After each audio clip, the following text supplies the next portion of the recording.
ẹ̀yin olùgbọ́rọ̀ mi, ọ̀rọ̀ tí Olúwa rán mi sí yín lónìí ni pé ìwọ tó mọ̀ pé ó ń lọ sí ìkóríta ògo tó tayọ, ìkóríta ògo àti àánú tó tayọ, o ní láti múra, o ní láti jẹ́ akíkanjú nínú àdúrà àti nínú ọ̀rọ̀ Ọlọ́run, torí ó kọ́kọ́ bá Èṣù jà àtàwọn áńgẹ́lì rẹ̀ kan tó rógo gbà.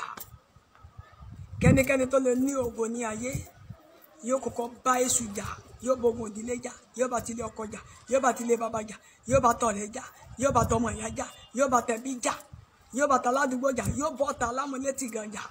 Torí gbogbo wọn náà rí ògo rẹ, gbogbo wọn sì lè sọ bẹ́ẹ̀ sí mọ́ wọnú wọn láti mọ́ ṣe inúnibíni sí ayé rẹ. Ṣùgbọ́n mọ́ wò yẹ ariwo ọjà ni wọ́n, àwọn tí ń ṣe níbi sí ayé ẹ̀ ariwo ọjà lásán ni wọ́n.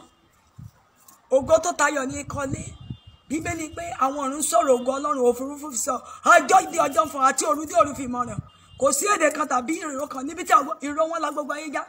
Gbà pé ìró èmi yóò la ayé já, ìró ògo mi yóò la ayé já, ayé fi ayé kọ̀, ogun ìdílé ó fi ọkọ̀, àjẹ́ fi ọkọ̀, ẹlẹ́yẹ fi ọkọ̀, ìró ògo tèmi yóò la ayé já, ọ̀rẹ́ mi fi ọkọ̀, ìró ògo tèmi yóò la ayé já lórúkọ Olúwa.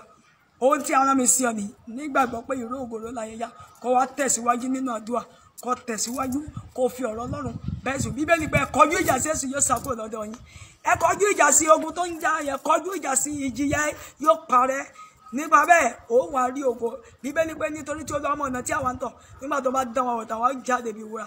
Ó jáde bí wúrà, mọ̀mọ́, bàbá, àǹtí, ẹ̀gbọ́n, má kó rẹ̀wẹ̀sì tó ti mọ àti ṣúṣú rí rẹ̀ lórí àwọn ogun tó ń là kọjá, lórí àwọn kan tó ń rí yẹ asán ni àlèṣù ni. Kọjú ìjà sí Èṣù, lé Sátánì kó wájú rẹ̀.